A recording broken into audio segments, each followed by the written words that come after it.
has to be the prettiest, if not one of the prettiest summer bags I have ever seen. Hey guys, it's Laura. Welcome back to my channel. Today I'm very excited to do an unboxing of a bag that I have been trying to get my hands on for a year. This bag sold out when it first came out, and then it was featured on Emily in Paris, and I think that just made it even more popular. And every time I've tried to get this bag, it's been out of stock. I did see it maybe a couple of months ago, but they had it in stock in the color that I wasn't interested in getting.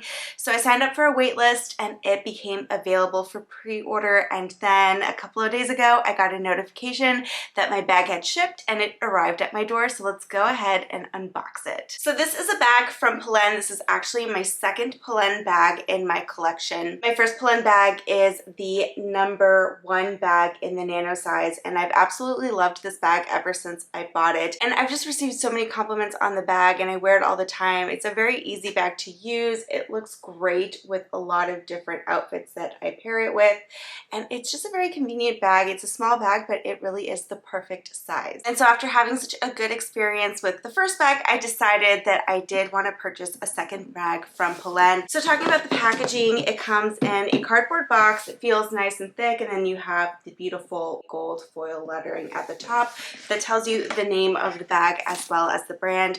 And then when you open the bag, it's going to come wrapped in this tissue paper. Now, I did open this bag when I first got it because I wanted to make sure it made it through the shipping process, and you're going to see why in a second if you're not familiar with this bag.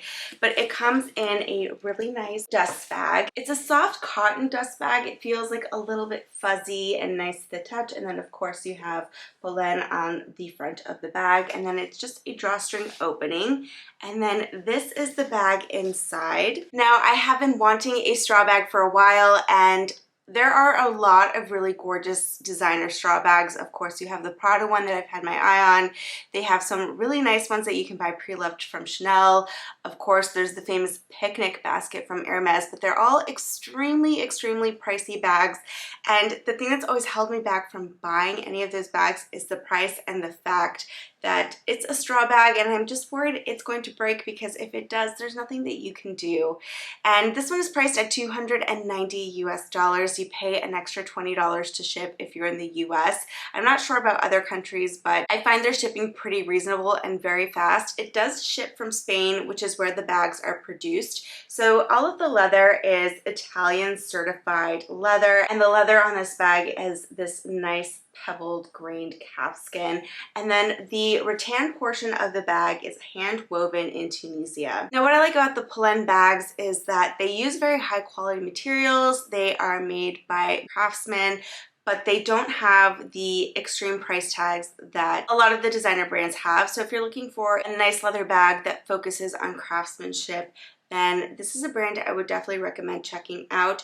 As far as the branding goes, there's just a very small logo here at the bottom, and if you don't like that showing, you can just flip it over to the other side and there is no logo at all. As far as the rattan material goes, it is a natural finish. I don't see any gloss or anything like that. There are some sort of natural fibers sticking out from the bag, and it does explain in the description that these are all handmade, and because it's a natural fiber, each of the bags might have slight variations. There are 3 colors for this bag. So this is the tan color. There is a cognac color, which is a darker brown, and then a black. I was really torn between the tan and the cognac, but ultimately I decided to go for the tan. Now, it does have a leather strap on top, so you could wear this like as a handbag or over your elbow. And then the opening of the bag is just this leather top. So it's not really a secure bag. If that's something that you're concerned about, I would keep that in mind for this bag. It just flips open, and then inside you have just the basket of the bag. There is no lining either, which I think would have been a nice addition, but it does seem quite a spacious bag, so let's see what fits inside. All right, so the first thing and the most important, at least for me when I'm buying a bag, is does my phone fit? I have the iPhone. I think this is the 12 Pro Max or the 13 Pro Max, I can never remember, but it's the largest size iPhone and it fits perfectly fine inside. I only own compact wallets or card holders at the moment, and this one fits just fine, but if you have a larger wallet, I think you'll have plenty of room. I also have some sunglasses in the case, which is really nice when you can fit the case. And here it goes inside of the bag as well. So as far as seasons go in Florida, I would say we have warm, sometimes a little cool and hot, and then sauna, and we're officially in sauna season. So one of the things that I like to carry around is just a little handheld fan. This one's great because you can charge it with a USB and it lasts for a really, really long time, and it's nice and compact, so you can usually fit it inside of a bag, and there inside it fits without a problem, which is really nice because this is kind of the time of year that I plan to carry this bag when it's really hot out, so that fan will really come in handy. A little hand sanitizer fits perfectly well as well. If you want to have some lotion in there, let's see if that will fit. It does fit also. And then I also have a perfume. I don't know if it's going to fit, but actually, yeah, it fit perfectly fine. So I have my phone, my wallet. I could also fit my car key. I forgot my car key in there, but my keys definitely fit.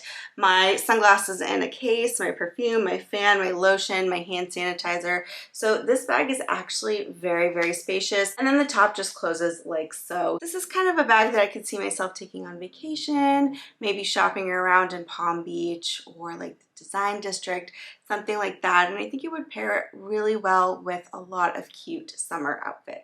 So again, for the price point, it's $290, and I think that's an excellent price for this bag considering that they use high quality leather and the basket portion of the bag is hand woven. In addition to being beautiful, I feel like it's a little more carefree than the higher end designer bags, in the sense that if it broke, I would obviously still be really sad because it is a gorgeous bag, but maybe not as sad as I would be if I had paid thousands of dollars for a straw bag, which is what a lot of these bags are going for these days. Now, if you like this bag, I do think unfortunately it's sold out again. I think it went for pre-order. I don't even know if it was in stock officially, but keep an eye out for pre-orders if you are interested in this bag. You can also find this bag on the pre-loved market. They do tend to retail for a lot over retail. I've seen more than double on a lot of these websites like Vestiaire Collective. I'll link some of those below in case you really want to get this bag. But I do think it's worth watching, maybe just to see if some more come back in stock or available for pre-order. So that's it for this video. If you like this video, please don't forget to give it a thumbs up and subscribe to my channel. It really helps small creators like myself. I have a couple of trips planned coming up that I plan on vlogging, maybe some more shopping and maybe some more unboxing. So if you'd like to stick around, make sure to subscribe and don't forget to click the notification bell, and I'll see you guys in the next one. Bye guys.